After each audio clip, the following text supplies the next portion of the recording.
Hello, my name is Brant Hunt. My channel simply is Discerning What is True. I'm going to be talking to you about a gentleman named Antonio Gramsci. In fact, my title is simply is Who was Antonio Gramsci? Uh, I doubt I doubt one in a million people in this country know who Gramsci is. Um, Gramsci is involved with the communists long ago, actually over 100 years ago in Italy, and we're gonna talk about him. I believe he's would be probably would be involved, maybe not him, but would be a way of setting up what we call the Frankfurt School.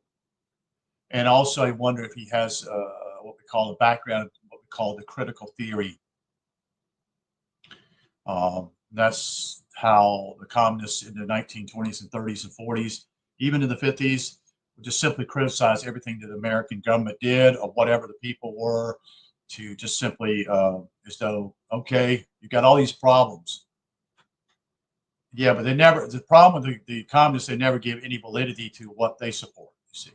But anyway, let's get into the writing here. Gramsci was born in 1891 and lived to be 19 to live the year 1937. Has been enormously influential as a Marxist theorist of cultural and political domination in developed capitalism. However, his career was that of a radical journalist and revolutionary organizer, not a professional philosopher.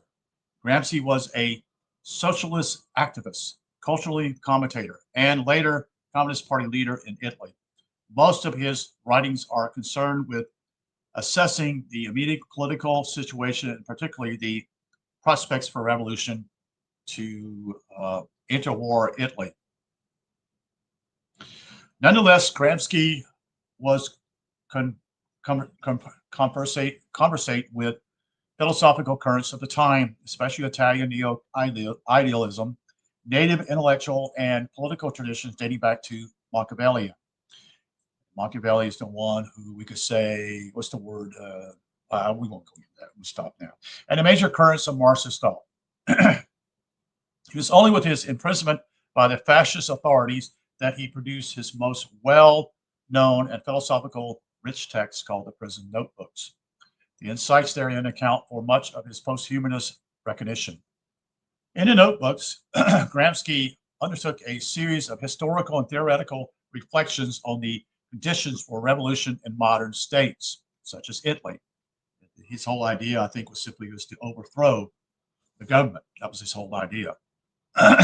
Where degrees of popular consent had been achieved. In other words, it was ripe. The apple was becoming ripe in order to overthrow Italy. He employed the concept of hegemony to describe a process of intellectual and moral leadership, end quote, that embodied a ruling class across society. He rejected the economic determinism of classical Marxism in favor of a nuisance political analysis aimed to contingent variations in historical circumstances. Gramsci brought Marxism into a dialogue with non-idealist insights into practical subjectivity, and he sketched a revolutionary strategic aim at preparing a new collective identity. Although fragmentary and open to contrasting emphasis, the notebooks set out a radical philosophy of politics that had been of enduring value to critical political and cultural theory. His life and political activities. First in Sardinia from 1891 to 1911. He was born January 22, 1891 in Alexis, Sardinia, in a middle-class family of Albanian descendants. Located in Italy's southern Mezzogiorgia, the island of Sardinia shared the region's arid landscape, widespread poverty, and fragile social hierarchies. Gramsci was the fifth of seven children born what they call Julius Pescati, which was his parents, Gramsci, and spent his early childhood near Cagliari, where his family had moved in 1897 in infancy and developed Pritz, what we call not Pritz, but POTS, P-O-T-T disease, a spiral form of tuberculosis that was not properly treated. And as a result, he grew up with a hunchback. He suffered frequent health problems throughout the rest of his life. His father, a local civil servant, was suspended from his job in 1898 on political motivated charges of corruption. And in brackets says he had supported a opposition candidate in local elections in brackets, and subsequently sentenced to 5 years in prison. This brought years of terrible hardship for the family, who relocated to the town of Gazaria. In 1903, the young Antonio, known as Nino, even suspended his schooling, even suspended his schooling to support his family by working in a land register office. On his return to education 2 years later, following his father's release, he progressed well. A reserved character, but an avid reader with a strong will. He entered high school in Catalonia, where he lived with his elder brother.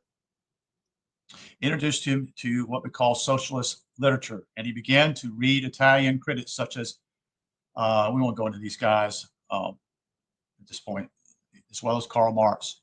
Gramsci shared many Sardinians' deep resentment of the shortcomings of the liberal state since its unification in the 19th century, especially the protectively policies which contributed to the South's culturally and economically undevelopment.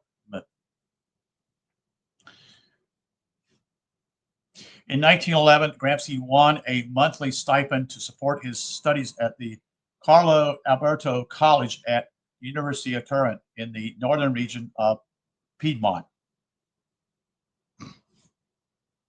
In Turin, contrasted radically with Gramsci's southern upbringing. It was an advanced industrial city dominated by the Fiat car factories and connected to wider European cultures. For some years, Gramsci endured the precarious existence of an impoverished student. His education was frequently interrupted by poverty, nervous exhaustion, and ill health. At university, he studied philology or linguistics and worked under the guidance of the social linguist Professor Matteo Bartoli, who was drawn to Gramsci's native familiarity with Sardinia's dialect. Bartoli envisioned Gramsci's becoming a linguist, studying in the humanities. Gramsci's own ambitions were originally to train as a teacher. At university, he contributed to reviews with articles on futurism. Gramsci did not formally complete his universal studies. He abandoned education in 1915 and became a full-time journalist and a socialist activist, joining the Italian Socialist Party. In 1913, he became involved in workers' education. 2 years later, he was offered a position as a journalist for the Turin edition of the PSI daily newspaper called Avante. Already a contributor to the weekly paper, The People's Cry, he accepted the offer and began writing political commentaries and theater reviews under a regular column titled Sotto il Mole, in the shadow of the mole, Antonio, a landmark in Turin designed originally as a synagogue near to where Gramsci lodged. In 1917, he co-published a single issue of Socialist Cultural Review aimed at young socialists entitled La Cité Future, which means simply City of the Future. The prospect of World War deeply split the Italian people and political parties into interventionists and neutralists. The firebrand revolutionary socialist Benito Mussolini came out for intervention against the PSI official neutrality. Entering the war, he hoped would initiate a wider collapse of the liberal order and ignite a social revolution. Mussolini was eventually forced out of the party. The young Gramsci was also tempted by that stance and declared his preference not for intervention, but for an active neutrality that took the war as a moment to prepare for radical transformation. For this milder resistance to the party's formal position, he was thereafter treated with some suspicion by fellow socialists. Inspired by the Russian revolutionaries of February and October of 1917, Gramsci aligned himself with the, quote, interests intransigence revolutionary, end quote, faction in the PSI, urging it to pursue its, quote, Maximus program of radical transformation. He became secretary of the executive committee of the Turret Socialists, and in the same year took up the role of editor of a particular paper. The revolution against capital in Avante, and used to publicize news and commentary on events in Russia, including texts by Lenin and Trotsky. He made various efforts to organize a local proletariat cultural association to galvanize political and economic struggles into a general revolutionary project, although they did not take off. After the war, Gramsci joined with Universal and Socialist friends to found and edit a new review, which would be called the New Order.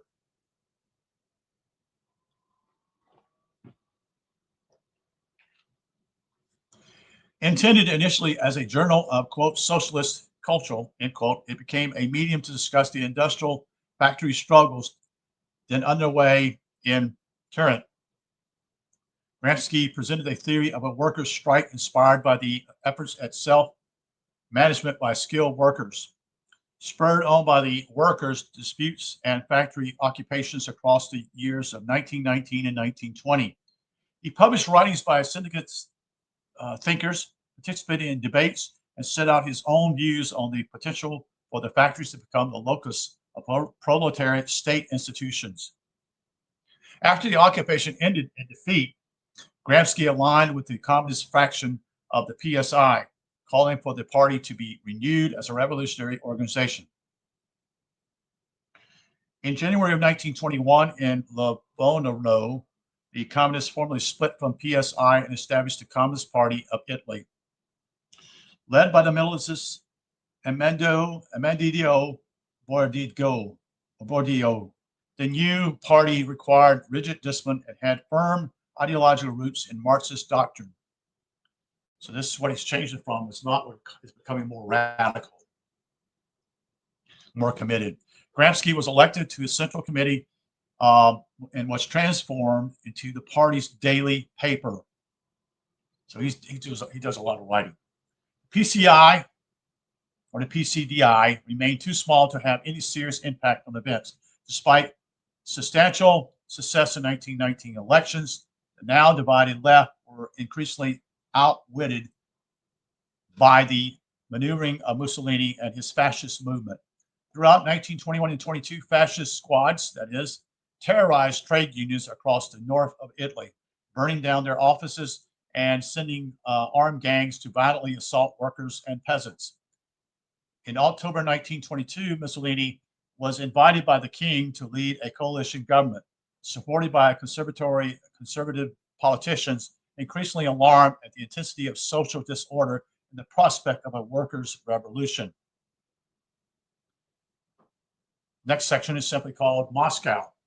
In June 1922, Gramsci was dispatched to Russia as the PCDI delegate to the Executive Committee of the Communist International, or called Comintern, to participate in its Moscow conference. Exhausted by the recent years of frenzy activity, he soon booked into a sanitarium to recover his health. During that sojourn, he met Juliette Schule, who is the next year became his wife and later mother to his two sons.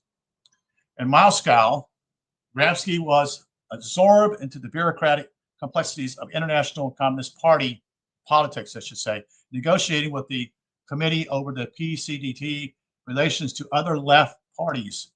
Events in both Russia and Italy compelled Gramsci to reconsider his position on party tactics. In November, the Fourth Congress of the Comintern agreed that the PCDT should fuse with the PSI, which by then had expelled its own reformists and renewed its links to the International. When they say international, let's just deal with the Communist Party International. In truth, there was little enthusiasm among Italian communists for this option and no real opportunity after Mussolini had taken power. Leading members of each party, including Bordigo, were being persecuted by the regiment, detained by the police. From prison, Bordigo circulated a draft manifesting openly rejecting the policy of fusion. But Gramsci, increasingly concerned at Bordigo's open divergences from the Comintern, refused to sign it, arguing later that he had a different conception of the party. Section 1.4, Vienna and Rome, 1923 to 1926. Gramsci relocated to Vienna, that is in late 1923, opened the PCDI Foreign Bureau and maintained close links with events in Italy. There he began to articulate a conception of party tactics that contracted with Bordigo's sectarian inclinations, under which Gramsci claimed, quote, "We detached ourselves from the masses," end quote, and began organizing a new leading group with his comrades from Turin. Gramsci sought a united front policy with other radical organizations and parties in Italy to maintain a presence across the country, particularly in the South, rather than simply await a crisis to hand leadership to the party. This view brought him closer to the party of the Comintern. In Vienna, he initiated the publication of a new daily party paper called Unity, aimed at inclusive audience of, quote, workers and peasants. Gramsci was elected in April 1924 in his absence to the Italian parliament, which granted him immunity from prosecution. He returned to Italy in May.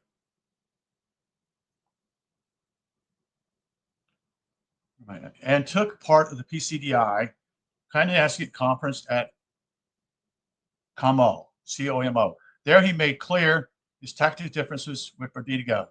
Although the majority remained aligned to Bordigo's position, in the summer, Gramsci took over the role of party general secretary. The political situation in Italy continued to intensify. Following the abduction and murder by fascist thugs of the socialist deputy Manicotio and the subsequent withdrawal and protests of opposition parties from parliament. Initially, public revulsion at the murder threatened to destabilize the regime, but the opposition gradually crumbled and police harassment of anti-fascists continued. In January 1926, the PCDI held its third Congress in Limes, France. Gramsci's conception of party tactics finally won substantial support from the membership. The so-called Limes thesis, that is co-written by Gramsci and Togliatti, underscored the urgency of adapting strategy to national conditions in Italy, with its partial capitalistic development, essentially agrarianism section, and the precarious compromise between the northern bourgeoisie and the southern big landowners. The unified state locked a substantial popular base. Fascism, they argue, merely preserved the rule of these two classes by armed force and with petty bureaucracy support. The PCDI, they continued, therefore, needed to build mass support among both workers and peasants so that when a revolutionary situation eventually returned, it could exercise effective leadership. In the meantime, Gramsci underscored the necessity of a united front with other democratic parties. Concerning the growing division within the Soviet leadership between Stalin and Trotsky, Gramsci wrote a letter in October 1926 underlining the danger this split posed to Russia's leading role in the communist movement. However, his wife, who was entrusted to pass on the letter to the Russian Central Committee, did not deliver it for fear of causing greater friction. Gramsci himself was now increasingly in danger in Italy, where, despite formal immunity, The regime increased its harassment of opposition parties as it transitioned into a full authoritarian dictatorship. On November 8, 1926, Gramsci was arrested by the authorities and placed in prison. He was in prison from 1926 to 1936.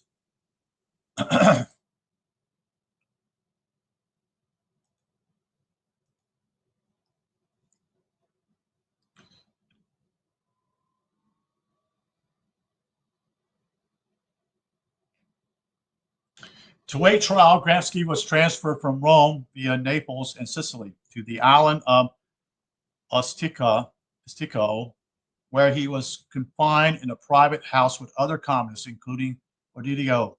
In January 1927, he was conveyed to Milan, where he was placed in isolation and underwent interrogation. Permitted to receive books and write 2 letters a week, Gramsci indicated some potential writing projects and correspondence to his sister-in-law, Tantinia, who remained in Italy during his imprisonment and became a vital source of support. He suggested that he would like to write something, quote, from a disinterested standpoint. He was visited by his Turret friend, Piero, later a well-known Cambridge University economist, who helped supply reading materials and acted as an interpreter with his sister.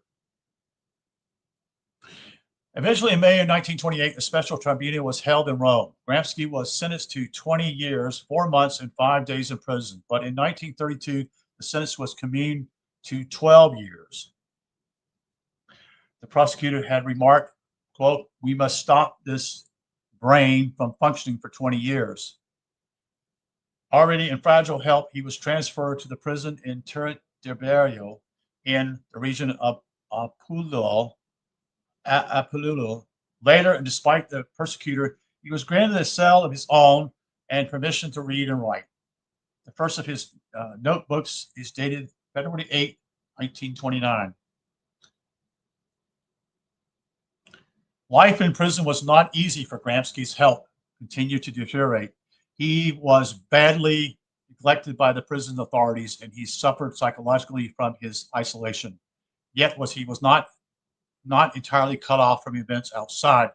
He received visits from his sister and from his brothers, who now, in addition to servicing his study needs and advocating on his behalf for medical treatment, passed on news concerning the PCDI and the Russian leadership.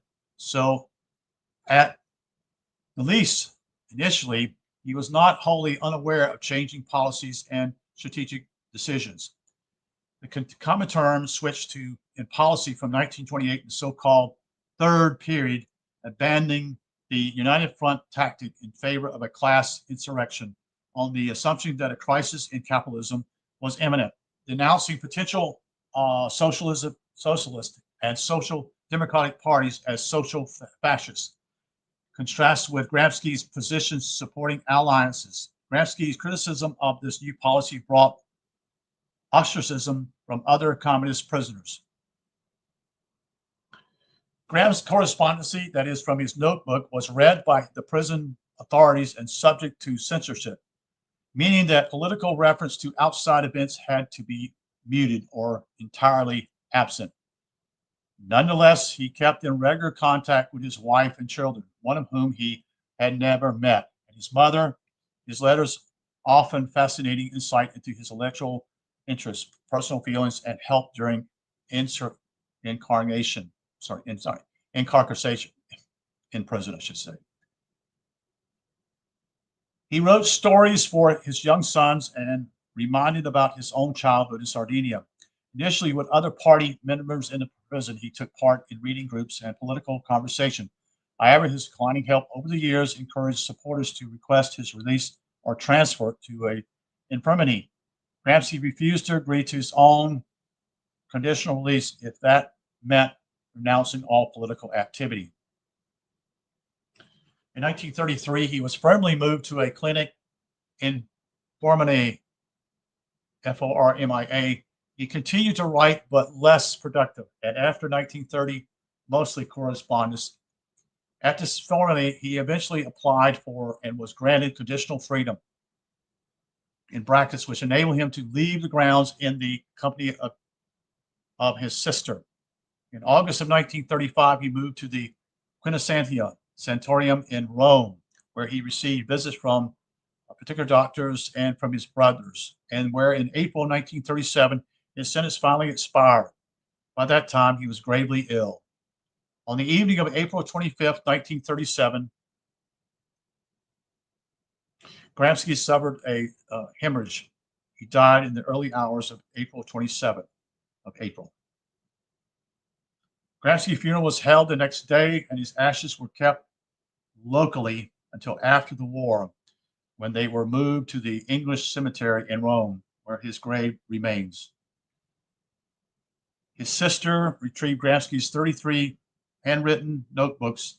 These were secured secretly in a bank until the following year, when they were smuggled to Moscow and passed on to the PCDI. And I'm going to stop here at this point. This is chapter 3, chapter 2 here, and I don't want to go into that right now, since my voice is already crumbling. So this is a story by Antonio Gramsci. Nobody knows who this guy is, but you better figure out who he is, because he's very important. Because he's the one who begins to develop what we call the critical theory. He's also this is important because he's also in some ways we call it connected to the Frankfurt School. Okay, the Frankfurt School is eventually, as this time continues on, the communists now are using different types of tactics to basically try to destroy the West. And the whole idea at the deal with the Frankfurt School, and you have to understand now, this is only a short period of time here. So let's see this timetable here. So he died in 1937. So I don't know when the Frankfurt School started, but even Hitler was already in power. I think it's in 1930s. 1933 is what I want to say. And eventually, the professors and all these people like Theodor Adorno, others who are at the Frankfurt School have to scurry out of the country eventually, because Hitler doesn't want them there because he senses that they're communists. And so he is not a communist. He's more of a fascist, and they have to deal with that. So eventually they will come to Columbia University in New York. That is, very few people know this stuff. You see. Okay, all right, we're going to stop here. It's about 28 minutes. And hope that some of you will see this, look into this. It's very important to see this, how history intrigued. But anyway, thank you for listening. Again, this is a story about Antonio Gramsci. It's important because simply is that he is involved. He's involved with a couple things here. One is to deal with eventually what we call critical theory, and also the Frankfurt School. Okay, and the Frankfurt School eventually is the one who is pushed out, and it leads to them going to, as far as I recollect, to Columbia University. And you have to understand, have to ask yourself, why Columbia University? Maybe be able to answer that question and go on through this book. All right. Have a good night. Thank you for being with me, and take care.